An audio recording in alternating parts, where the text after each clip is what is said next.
So thank you for each of you for showing up and investing in your future to learn more about how you can make yourself more marketable and stand out in this economy. So before we jump into it, my name is Shari. I do a series of panels with the CSUEA over the course of the last 4 years. We always like to do a panel like this every semester to make sure that you feel prepared to enter the workforce or level up or whatever opportunities you may be looking for. I am Director of Ops for Pipelines, which is a mobile app that connects underrepresented talent directly to jobs and training across tech, entertainment, and creative industries. And I'm so excited for this conversation. So let's meet our panelists. We have three wonderful panelists today.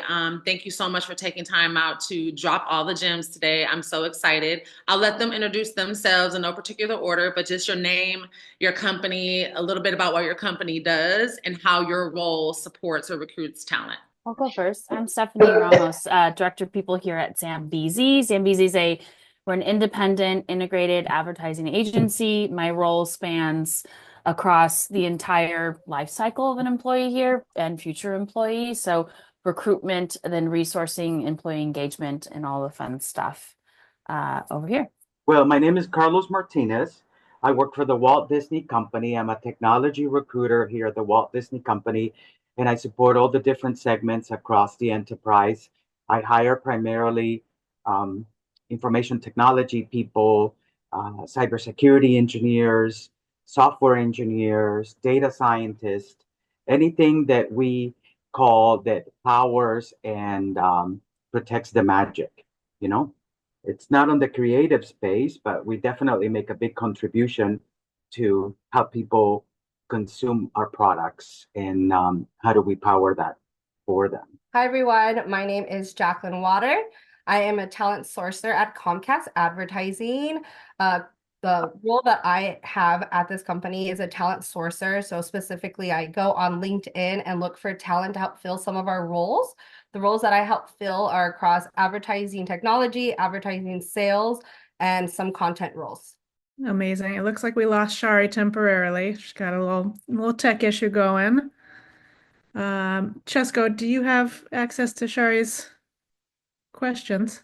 I do, yeah. Thank you everyone for giving your intros. And again, appreciate everyone for bearing with us with some of our technical issues. It always happens on the biggest panel events. So again, appreciate everyone bearing with us. I think the first question that Shari always loves to start these panels with, and it's the question that I think we kind of all want to know to start off with, is just, your journey to where you are today, your story. What exactly may have pushed you to go into the career path that you're into. So whoever wants to start off, please go ahead and lay your whole life story for us. Now, just your whole, your path to where you are now. My career journey is wild. I originally studied to be a journalist. I studied broadcast journalism at the University of Laverne.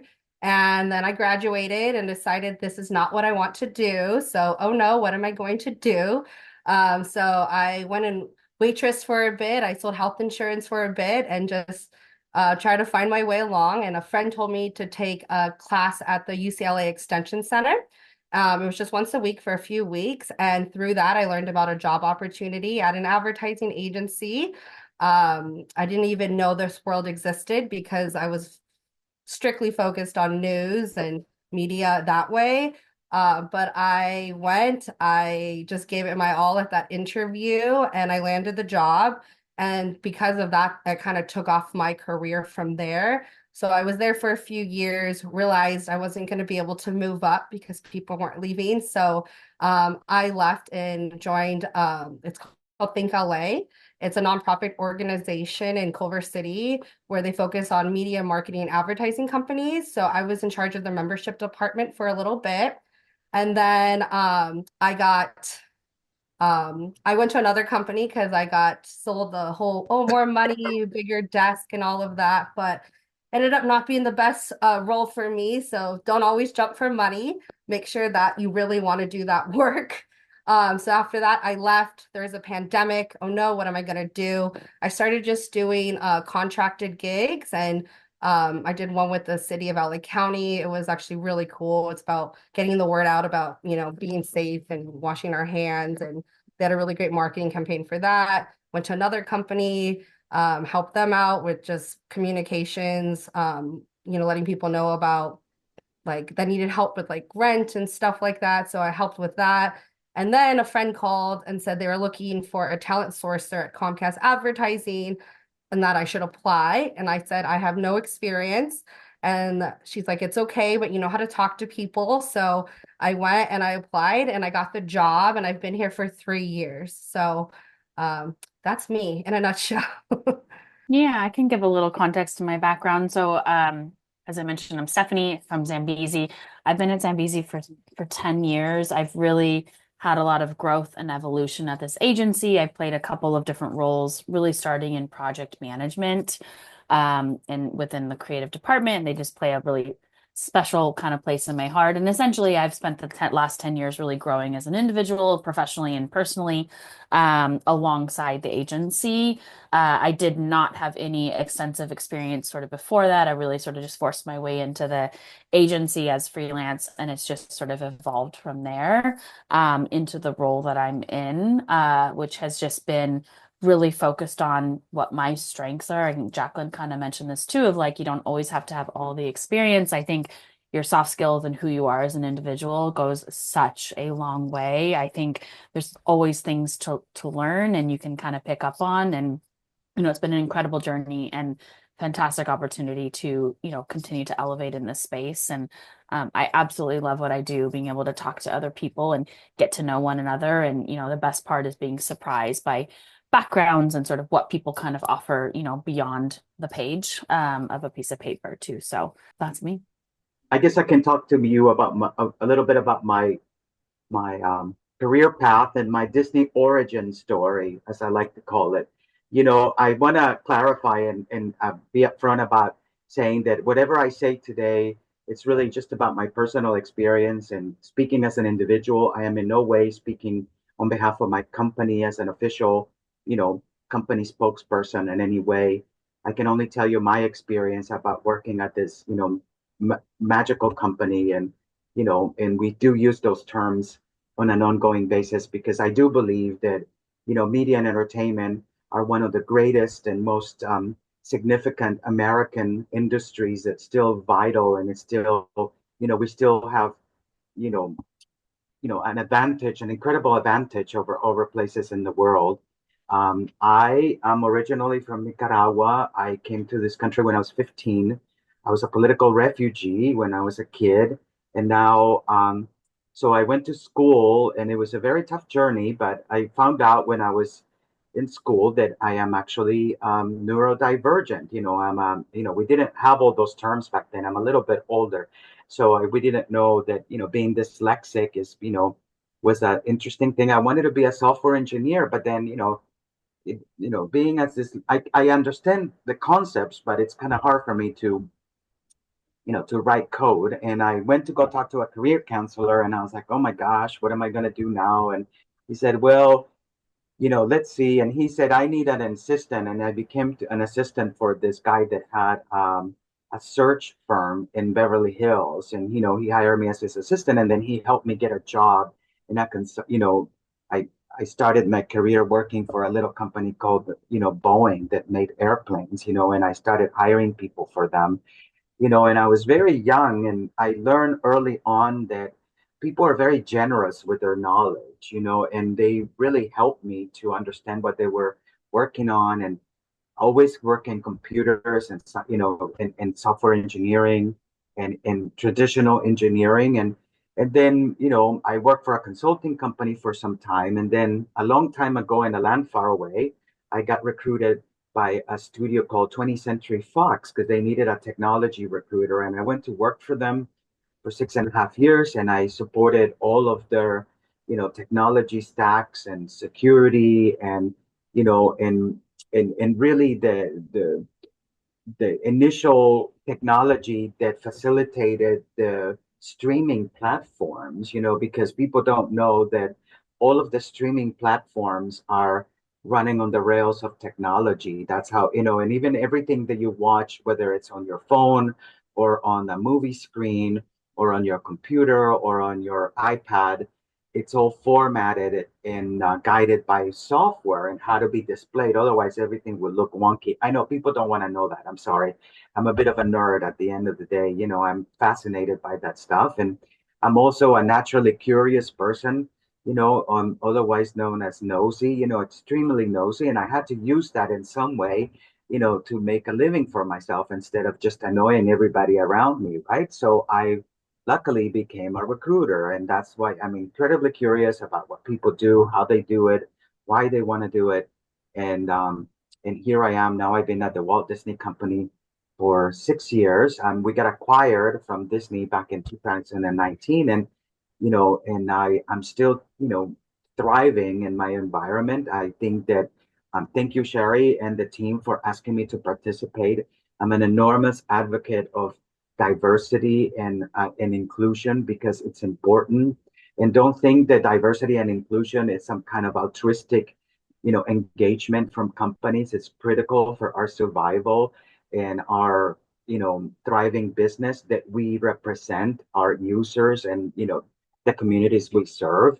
So I think it's important, I'm a big Star Wars fan too, because, I believe that those archetypes of good and evil are, forever, very true to the way people talk about the world. So I'm very excited to be here. And that's enough about me. Yeah, that's amazing. Sorry, Shar is dealing with more technical issues, so I'm gonna just keep on trucking here. And again, thank you to the panelists for sharing so much insight. Next question, in your respective industries, because we're fortunate to have such a variety of different industries to be able to touch on here. But if you could kind of lend your perspective on how important is experience versus personality versus skill. It was mentioned before about soft skills, and if you could kind of delve into a little bit about what that is for anyone who doesn't know, and how useful it is to be able to kind of put that in the forefront of, say, resumes. Yeah, I kind of mentioned that a little bit too, and I think it's a bit of how I've kind of also gotten to this space, but I think it is such a valuable aspect. And I think as you go through interview process and the application, there's essentially each company probably has their own philosophy and consideration set of how they make decisions. Here at Zambezi, we really look at three things, which is, meeting the job description and requirements. I think that's the basic first and foremost. And then, from a values perspective, what can they really bring and add to the team? And then potential, what do they have the potential to be? Maybe they don't fit 100% of the requirements, but there's so much potential and they bring these other pieces to the table. And I think the soft skills aspect of just who you are, how you think, how you operate is such a valuable skill. And there isn't one way that's perfect. I think we want diversity of thought, and that all those pieces really matter. So any way you can bring that to life on your resume or in a note when you're reaching out to the recruiter or part of that process just helps give a little personality to, your recruiters are making so many decisions based on just a piece of paper, and it's tough to do. And I think any way to stand out and just give yourself a little bit, showing off your personality and what you bring to the table. I am a self-starter, and here's how I do that. And these are the things that I enjoy doing, and these are my strengths, are very helpful because it just is a way to really set you apart, especially in a saturated market. It's very hard to do. And I think, the challenges recruiters have is to look at resumes and try to pull out those nuggets and those pieces of those that, might rise to the top. So it's a tough thing to try to articulate too. And it may not always match up with the company that you're applying for, and that's all okay. But any way you can bring a little bit more of yourself, the humanity to the role, I think is super important. Stephanie said it perfectly. Like, it was on the money. I'll be honest, I feel like a lot of the opportunities I got are over my personality, and then I figure it out when I'm there. So even if you don't know stuff perfectly, but you're like, I can do this, and you can do it, just own it and just go for it. Don't let anybody tell you. Like, I've had people try to tell me things like, oh, you weren't really qualified. It doesn't matter what other people think. Like, if you think like I can do this and you advocate for yourself and just don't let anything come between that. Do whatever you have to do to try to figure it out, to get that door to open to you, or to just even get like an informational interview, to just try to get in front of people and to just make that impression. And that's going to stand out. And just to echo what both Jacqueline and Stephanie are saying, I think it's critical that you have, we're a storytelling company, but so we want to know your story, so have a story about yourself, list the top three things about you that, with this, distinguish you from other people, make sure that you don't be shy about, talking about that to recruiters or to potential hiring managers. um, I always tell people, please try not to be nervous because, the worst thing that can happen is that you don't get a job. And like I said again from the beginning, I'm not speaking on behalf of my company. I'm just speaking from a personal level experience. So don't be nervous. Nervousness can make you, mess up an interview. And um, I think that for a lot of times, um, you know, your personality will come through. Have questions ready for people too when you meet with them. Be prepared. I think that preparation is important to research companies and people you'll be talking to ahead of time. And also, I'm a specialist. I hired, people with 10, 15, 20 years of experience. But in early career, I mean, I've hired a lot of people too. I work with the college program that we have at Disney, where we hire thousands of people to work at the parks in Orlando in all kinds of roles, anything, from ticket counter to, working in hospitality. But the most significant part of that is that having the exposure to working in a super large operation like that, working with people from all over the world is very important, and it changes people's career path. But I think it's important to list some of the stuff that you have done, list your senior projects, list special projects, list professional groups and, other organizations that you have joined. I think that's always very important when it comes to, trying to get you ahead of the other people. Something that you all touched on that I know Shari preaches a lot is proactivity, making sure you're proactive, making sure that you're, being your first supporter, your biggest supporter, because at the end of the day, there's a quote, it's like, no one's going to be as much of an advocate for your career more than yourself. And, if you happen to have a great mentor, then obviously then that helps as well. But, being able to go out there and, as you say, reach out for informational interviews, have questions prepared, be able to touch up on your resume every now and then. I think that all lends itself to being proactive and shows, to the employer, like, here I am as a candidate prepared. Something here that I think we really wanted to ask that might be a little bit of a jump scare to some of our attendants. Do employers really look at social media at, when you're in the job application process? Is that a thing? No, we don't. Unless you're hired, your role is specific in social media and you're going to be playing a role there. But no, we don't have time for that. Yeah, same with us. No, the only thing I do look at is because that's from sourcing talent is your LinkedIn. So I do look to see like maybe comments people posted or articles they shared just to get a sense of that person's character and personality. But other than that, no, I'm not looking at anyone's Instagram, Facebook, TikTok, Snap. Well, officially, no. I mean, technically, that's a big no-no for people to be doing that. And, I believe, on a personal level that that's going to be a great area of, how do I say it in a way that it sounds okay? It's going to be a great area of polemic, in the future because, the new generations are so active in their social media, and a lot of their professional and personal identities are rooted in social media. And I often tell my leaders and my man, that we can't ignore what's going on out there. We have to, jump ahead of it and be part of it. But mostly LinkedIn is the main social media platform that we still use to hire people.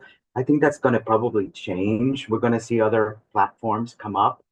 Um, I know that all of the social media platforms have tried to leverage themselves as career boards for people. And so it's going to be interesting to see how that's going to change in the future. But I always tell people, you have to manage your own brand too. That's also important to know. You are your own brand, whether you believe it or not, always know that that's the most critical asset you have. I appreciate you guys doing my segue for me because the very next question I actually had was regarding LinkedIn. I would love to kind of get your perspective on just how valuable LinkedIn is. What do people particularly look for when it comes to the LinkedIn profile? Would love to just get a perspective on, what exactly are some things that people should be mindful of when refreshing or starting their LinkedIn profile. I mean, it's really an extension of your resume. Your resume should probably be your most recent experience, really applicable to that job. I don't really consider LinkedIn social media. I know it is, but it's really in this like professional bucket to me. So I think Jacqueline had said this too, and Carlos about being your personal brand. I check to see if there's mutual connections. We also do look at it to kind of compare the resume too, some just to sort of fact checked a little bit too and kind of look back, but absolutely have a LinkedIn. It's the easiest way to get in touch with other people if you don't have their emails. It's a great way to follow jobs and postings. And yeah, we love when people interact with our own brand and the company you're applying for. Like I do sort of poke around and look at that, but I do know that LinkedIn is a social media profile, but I really look at it as the professional sense, and it should be how you want to show up professionally. And it's just a great tool, and yes, you should be on it. It's your little portfolio. It's a way to really kind of show up with a little more personality to sort of what we were talking about earlier. You can add more detail about yourself versus like on a resume. So it's a great tool to, again, for communication perspective too. Once again, Stephanie did a great job. It was all perfect. As for my role and my job, what I do, I live and breathe on LinkedIn. That's how I find talent to reach out to invite them to apply to different opportunities. I use LinkedIn when I was looking for jobs before. I have friends that have used it. I have friends that have got reached out to huge companies like Netflix and got crazy opportunities. So people are definitely on LinkedIn. People are definitely looking at your profile. Make sure you have a picture. Make sure you're representing yourself in the best way possible. That's authentic and true to who you are. And have fun with it. You can connect with different sourcers on there. You can connect with different recruiters on there. They're going to be posting the latest jobs. You can connect with each other individuals. It's very, very powerful, and I highly recommend everyone jump on. I think that I mean, I echo the sentiments, and the fact that, your LinkedIn, it should be your portal into your job search efforts. It should look like your resume. It should look the same.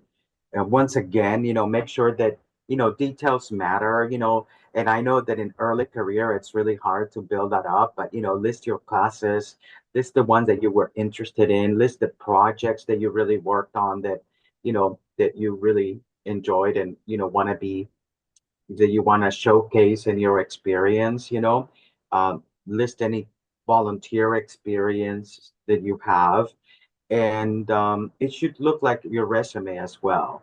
Absolutely. And I'm getting a lot of great messages in the chat here. First of all, they would love to, someone mentioned here that they'd love to be able to follow the panelists on LinkedIn. So if the panelists could, go ahead and send their link in the chat real quick, and, we can all connect. And it's really cool to see everyone leaving their LinkedIns in the chat as well. Also, I'm starting to see some questions formulate here. We will have a Q&A session later on in the panel. Didn't go over this earlier, but if you could go ahead and private message me, Francesco or Chesco Makayan, your questions. Again, private message me, otherwise it will get lost in the shuffle and we won't be able to get to it. So yeah, we will get to that later on in the segment. So let's kind of go beyond the job hiring process, and let's say we didn't get the job. Does that necessarily mean that I'm a bad candidate? What kind of factors go into deciding a particular candidate being hired versus not being hired? Like I tell people all the time, we have 30,000 jobs posted. You can apply for all of them. That's fine. But try not to apply to a bunch of jobs that you don't meet the requirements for. Going back to the LinkedIn question, like if you're a creative person, have links on there about your portfolio of any work that you might have done.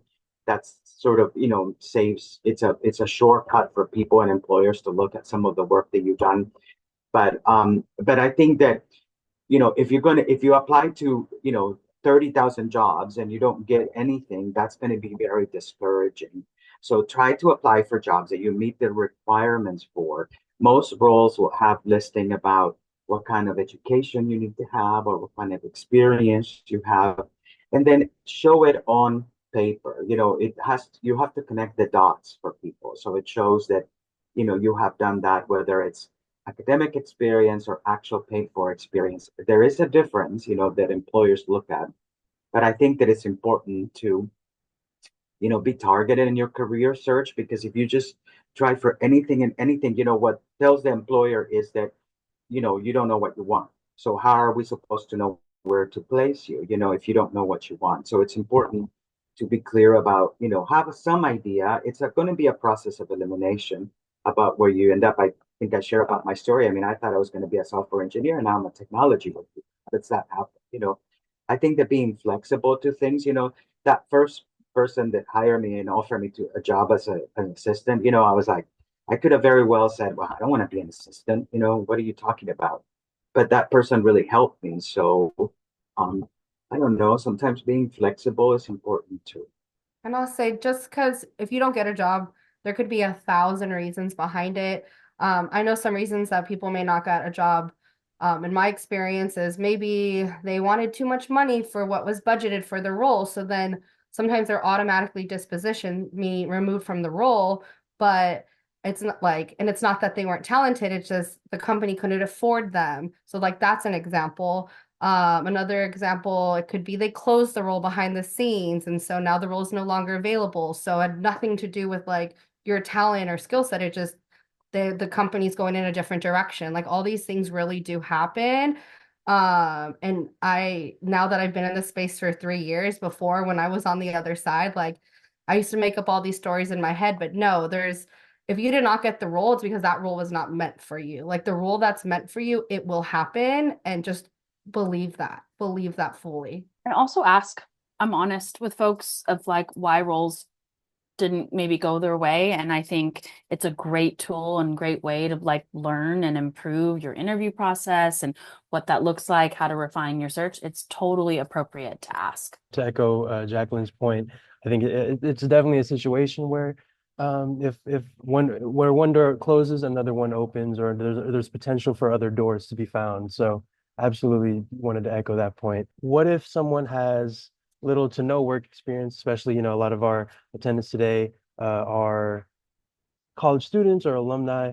I'm just curious, what are some things that they can do to stand out or make themselves more marketable? I would say to stand out from the crowd, you kind of got to get in the crowd. So put yourself out there, try to find different networking events, try to find different organizations, the one that you're all involved in. That's fantastic. Those are the places you want to be, because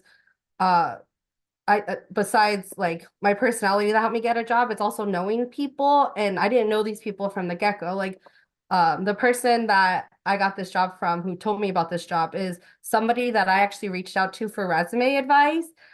She kind of did that as a side hustle. So I've never even met her in person. We live in completely different states. I reached out to her for resume advice and some coaching.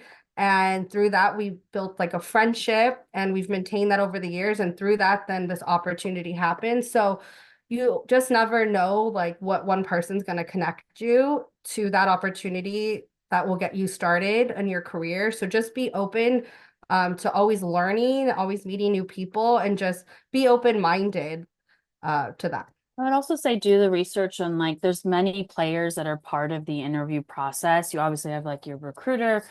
This role reports into someone. Read the job description, try to figure out who on the team that, reach out to other people. I mean, sometimes they may not respond, and that's okay too. And different companies will have different rules of what that looks like. But I can tell you so many people I've spoken with, and the hiring manager is oh yeah, they sent me a note. It was so cool. They told me about this. And that's immediately your name's in the mix. And I think it doesn't always work, but I think that's a one way to stand out, is to try to connect with others, someone put in the chat, and there's lots of chats, but informational interviews, absolutely, you should be doing those, be reaching out, ask, and say that in the upfront, like, hey, I see you don't have a role. I'm looking to just get my name out there and I want to learn more. And can I pick your brain and ask some questions?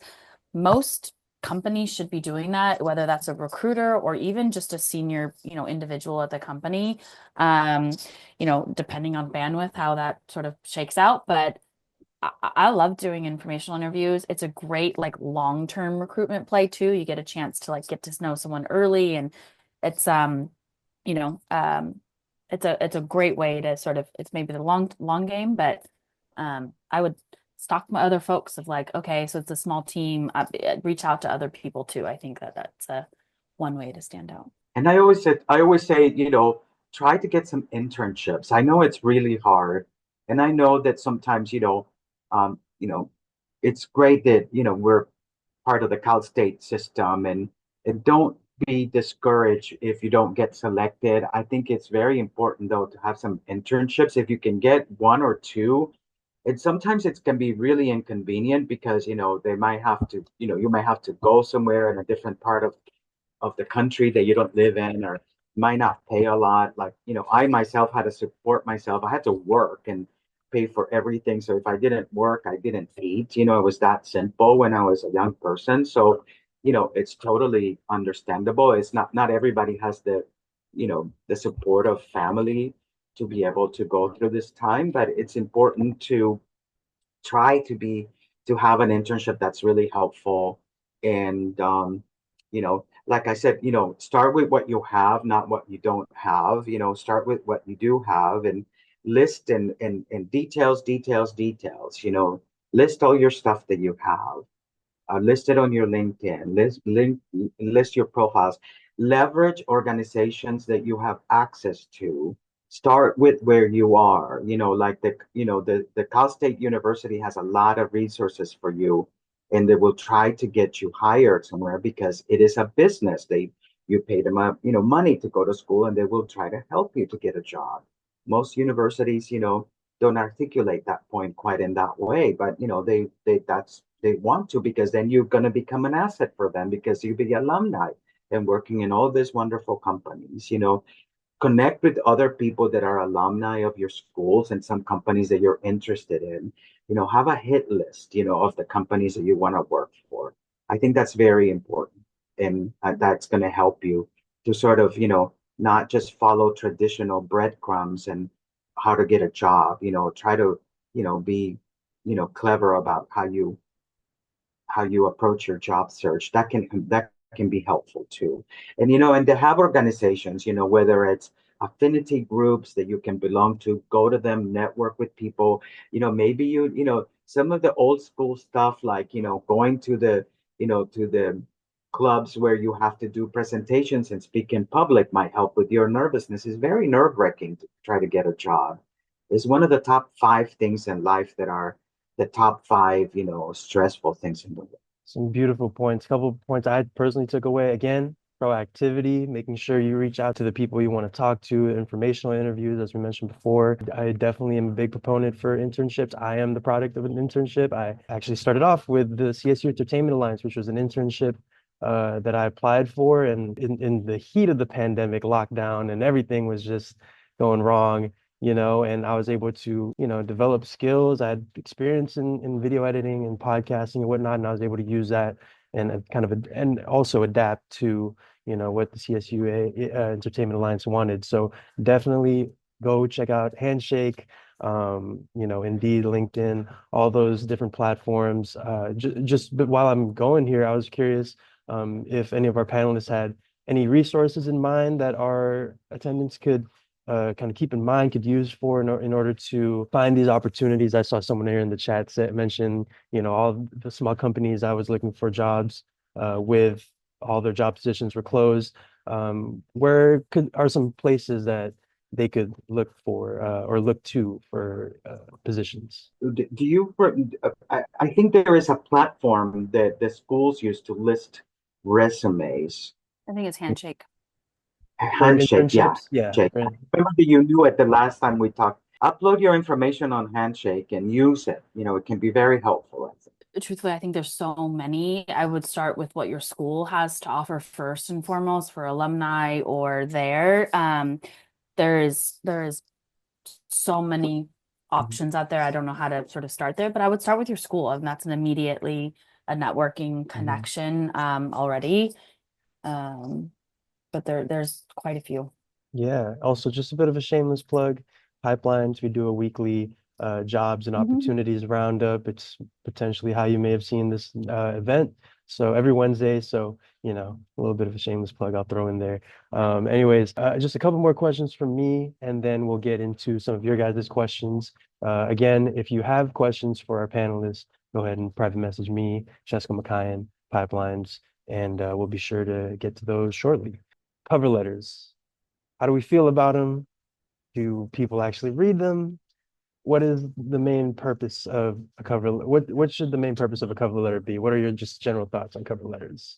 At our company, we don't require cover letters. So if we have them, we'll look at them, but it's not required for the roles at our company. Same. My only advice would be to like keep it short and sweet. Recruiters are looking at a lot of information and reading a lot of words. Make it like custom to the company, the role, and short and sweet. We can tell when it's templatized. You know, don't put an objective on your resume, put a summary. You know, same thing. Sometimes people have an objective on their, you know, cover letter to my objective is to blah, blah. Because people, if that's not the objective that the job is for, you know, you're gonna get dismissed immediately. So have a summary about yourself, you know, and that's a better approach, I think, than having an objective. Either whether it's the initial heading of your resume or whether it's a cover. Segueing into if you could all share just one resume do and one resume don't for our attendants to, you know, heed and keep in mind as they kind of go forth into the job hunting field. Don't lie. Because if you get caught, you're gonna just lose it, like your opportunity. So just do not lie, be honest. Oh my gosh, okay, so I'll say this. I've got to look at so many resumes and none of them are the same. So don't spend too much time like freaking out about what your like resume looks like, because I know I've got caught up in that and I can spend days, hours. Sometimes I won't apply because I'm like, oh, my resume is not perfect. But I've seen a lot of not perfect resumes and they still get the job because they have the skills that were needed for that job. So don't always get caught up on that. Just do your best to get it done, to apply for that opportunity that you're wanting to apply for, and make sure that those requirements that they're looking for, that those are kind of highlighted or stand out on your resume, so that when that recruiter does look at your resume, that they see, oh, they do have experience in ABC. That's me. I think those are great pieces of advice. That being honest is absolutely important. I would also add PDF it. Do not upload Word docs. The different programs accept different things, and you may get DQ'd without even realizing that you just didn't submit a PDF as a big thing. And just content matters. Jacqueline said this, but it's a bit like sometimes they're overly designed and it's distracting. The content matters. Clean, organized, easy to read from a legibility perspective. It's very important. And I think that it's also important to remember your resume is just, you know, a summary of your experience. And like I said, if you want to list some of your classes and some of your special projects as an early career person, that's always very important to, you know, spell those things out and make sure that if you apply for a job that it shows somewhere that you have that experience, whether it's academic or paid for experience. And also don't use forms, you know, because sometimes you're going to be going through something that's called an applicant tracking system. That's the way that companies capture your information when you apply for a job. And those are just, you know, I know once again, I'm being a tech head. I'm sorry, but that's just my lot in life, you know. And so if you use a form, it can make everything look wonky, you know, throw it off. So I think that's what Stephanie was saying. It's important to have a PDF because sometimes PDFs don't get moved around as much. They're get captured better than if you're using a Word document. But a lot of people use Word documents and they use a form to do a resume, and then it looks completely when they upload it into a system, it just loses its formatting and it goes crazy. Now we're going to go into the Q&A section. Again, like I mentioned before, we have some amazing questions here. This one from Matthew. Can you ask the panelists if they can share an interview they experienced that was remarkable and left a mark on them for any reason, and maybe just a reason why? So I want to say that's a really, really good question. Yeah. Through all the different jobs and all the different interviews, like, I mean, I'll say this, like, even where I'm at in my career, I still get nervous. Like, even here, I was telling Sherry, it's like, I'm nervous. She's like, why are you nervous? That's just me. So, I mean, that's such a good question. I don't know. I guess in the interviews, like, sometimes, like, when you're interviewing people, I can't always read their faces. I'm like, do they like me? Do they not like me? You know, so, I don't think personally, it sounds terrible, but gosh, I hope nobody quotes me. I can't recall an interview that I was like, oh my gosh, that was amazing. Like, but I just know that, like, I always go in there, I be myself, I try to show my skills, I try to bring past experience to present and how I can do the job because I did this before in a different capacity. But yeah, I guess I can't really answer that question, so I'm sorry I tried. I think the questions that stand out to me the most too are asking, or in an interview, asking kind of some of the unexpected questions. I interviewed someone this week that asked what they would be reporting into the president of the agency, and they specifically asked me, like, what is she looking for? And it was just like, no, and this is maybe not advice because no one else had asked that question, and it really gave me pause, and I've like remembered it and I'm focused on it because I'm like, oh, that's a great question. Like, what exactly is, like, not what the agency's looking for, what I'm looking for, but they just asked a good question. And it's not good advice because I don't know how you don't know that, but I think it was just a thoughtful question. So there's probably tons of, like, again, templated questions and things like that. I think the more intentional you are with the role and the interview, and you've done your research, those are always the best ways to show up to a conversation, always. Oh, absolutely. That's one of the biggest interview tips that I've ever gotten was be sure that period at the end where they ask, do you have any questions for us? Is that's the perfect time to show how intentional you are. Again, proactivity, asking questions like, what are the biggest challenges someone in my position can face? What's the company culture? All those kind of questions. And also it's good also for you to know, it's kind of a two-way street. We like to think of us auditioning for the role, but also it's us being able to understand, okay, is this role right for me? So I think absolutely that's a fantastic point. Carlos, was there any interviews that come to mind for you? Well, that's a very interesting question, but I think that um, the one thing that does make somebody stand out is um, really be prepared. Also doing research about the people you'll be talking to.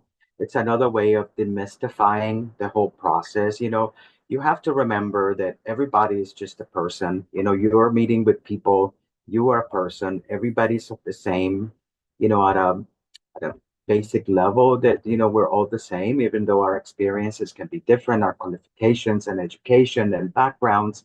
But at the end of the day, that's a great way to also, kind of make you less nervous if you look somebody up. It can also give you an opportunity to say, hey, I see that you went to Cal State Fresno too. How did you get this job? Or you can say, well, it looks like you went to school to study psychology. How did you end up in this role? Or that's a good segue into some, and a chance to give you a chance to talk about something or to tell them something about yourself, because that's at the end of the day, you have a limited amount of time where you have a chance to promote yourself and why you're the right person for that role, and be respectful of people's time. One thing that we don't like is, and I'm sorry, I know I'm one to talk, but it's like if people, if we have a 30-minute interview and then 45 minutes later, we're trying to still wrap up the interview. I know nerves can get the best of people, but don't do that. Just be conscious of the time. Look at the time and say, I know that we're on time, but can I send you some additional questions about the role? Instead of just going on and on, because that can be a big turn off for people too. Absolutely. Thank you. I'm a senior undergraduate and I've applied for internships, but I haven't had any luck landing any. you have any particular advice for internships once you graduate? Because many companies don't offer internships if you are no longer a student. Necessarily true. I mean, some companies have, a grace period of, 1 or 2 years after graduation for people to still, you know, qualify for internships. That's what I was saying. You might think, I just graduated from school, I have student loans, I have to pay this, I can't do an internship. That's a waste of my time. Well, it might be worth it. You might need to research what are the parameters of their internship programs. Most companies will list it online, I think. But I don't do campus recruiting, so I don't remember off the top of my head, but I know that we have it can be anywhere from 6 months to 2 years that companies will consider for some internships. Another question here. Is it okay to email the HR team or recruiter after submitting an application? Yeah, absolutely. And then also two-parter to that one. I also have come across some websites that list people's emails on the website that are working in the industry. Would it be appropriate to use those for outreach? Yeah, I would. There you go. I think the point you're hearing, use by any means necessary. Get that job. I think just make sure it's like relevant to the role. Like you kind of Yeah. need to connect the dots a little bit, not just like I wouldn't email the CEO. They probably won't get back to you, but I just make it relevant to the role. What's one skill you wish you had developed early on in your career that would have helped you get ahead in the industry with the perspective you have now? I think not take things personally. I think early in life, everything feels personal.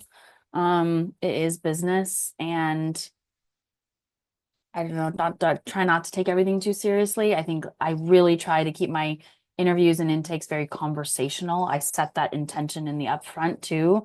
But yeah, I don't know, enjoy it and show up like you want to enjoy it and you're passionate about the industry or the role. I think those things can come through really easily. But yeah, maybe try not to take things too personally. I would say something for me is like just trusting that I like deserve to be there and that I belong. The whole imposter syndrome is totally real. Like I said, I'm 10 years into my career. I still can deal with it from time to time, but you have to know that you're there because you deserve to be there. You've worked hard to be there. You're smart enough to be there, and you help represent for others. So be there so that you can then pass that forward to others and be that inspiration for someone else to know that they can be there too. And I think also, to echo some of those same points, and I wish I would have not given so much power to the imposter syndrome and thinking that, somehow you don't belong. You belong at the table. Companies and people want you to be part of the conversation and to be part of their organization. That's why they're giving you a chance to chat with them. It's not some kind of formality or, that they're doing. It's a real business, interaction where they're trying to see if you can, be a good asset for them. And I think that, bringing your authentic self always is really important. Just be your authentic self. That's going to be your strength, and, your guiding, like your main asset is going to be your authentic self. I always tell that to people. Now, next question here. As a recruiter, do you think is it appreciated when a candidate stays in touch, even if they weren't chosen for the role? And what kind of things can come from, if it is, what kind of things can come from that sort of interaction or that kind of relationship?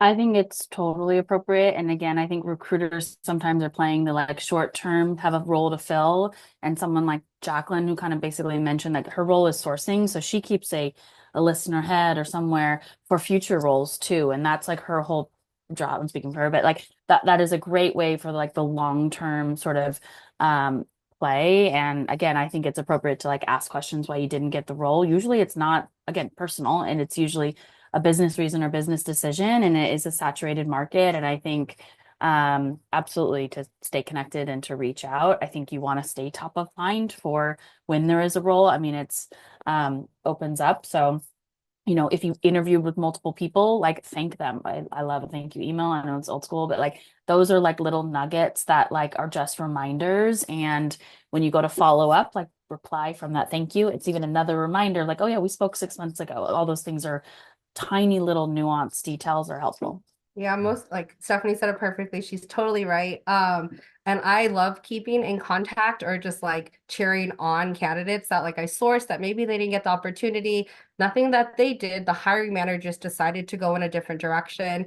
And then I love seeing the source candidates I find go and get like really cool jobs somewhere else. And I'm like, I knew you were awesome. And I'll always be like, congratulations, and just always positive because, one day maybe they're gonna come back work for us, and then I'll tell the company I told you so. But yeah, so definitely keep those relationships with your recruiters and your sourcers. Uh, and yeah, you just never know where it's gonna take you. Could we get some more clarification about what exactly informational interview is, and what is the best way to approach people for these? I can say I did one, it was gosh, a long time ago when I was in college. I did one with iHeartMedia for media sales or like ad sales because I was thinking maybe I'll go be an account executive. So gosh, how did I do that? I think I was in a class that class was like media sales class that we got to go to different like media sales companies. And so through that, I'd always like make sure I save that person's name or email and figure out a way to contact them. So I think one of the ones we went to was at iHeartMedia. I reached out to the person and I literally just asked like, hey, I was part of this class. We came for a tour. We got to hear you speak.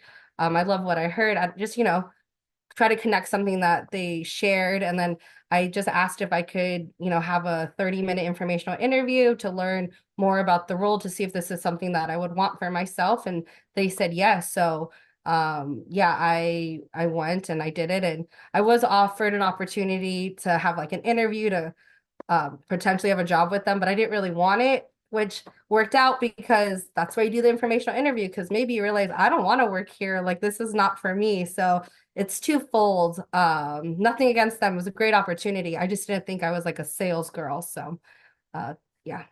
Well, I mean, I think just to clarify, informational interviews are interviews that are not, center around a specific role. So you're not going to be having a conversation about, you know, these are the skills that are required and when have you done this? How have you done this? And, sometimes I get people ask me for,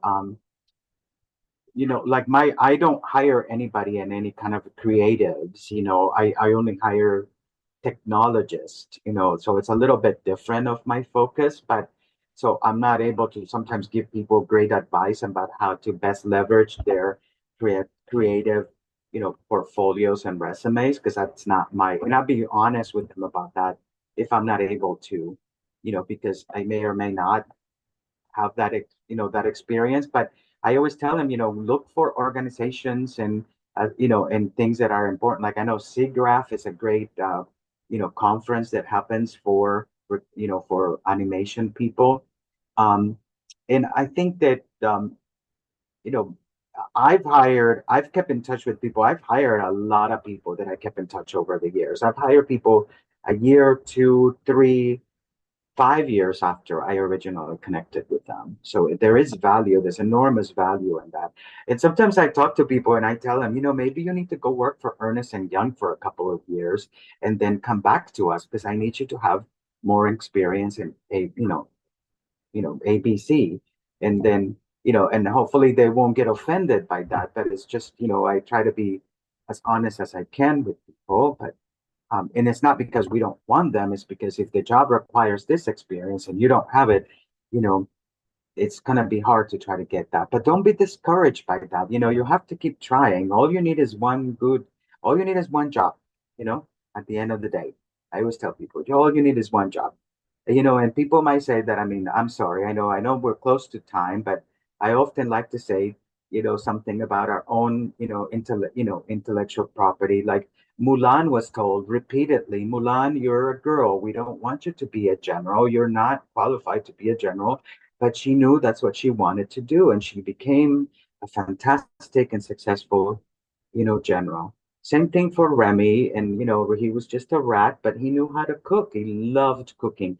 You have to follow your path. You have to follow your bliss, because that's going to be the guiding light into the future. If you know that that's their gift, and Remy was told, rats don't do that, Remy. Please go back into the sewers and stop doing that, but he kept doing it. He even got in, until, he became a renowned chef. So, that's my, last word of advice. I know it's a bit cheeky. I'm sorry, guys. I'm a big fan of our brands, but that's what I can tell you. No, as a fellow Disney fan, these are well appreciated. These are very much appreciated. Question here is, I graduated in 2021, went into accounting. I'm now making a career switch. Do you have any advice for the best way to kind of navigate that career switch, as internships are unlikely not the route for me? I think if you want to have a career switch, by all means, go for it, and connect the dots, tell people if you're applying for a job, how do you think that, why do you think that those are transferable skills? Yeah. Do the heavy lifting for them. Don't, leave it to us recruiters to try to interpret your background. That's Stephanie will tell you, you might have 300 applicants for one job and you're like, okay, so where is it? Where are you?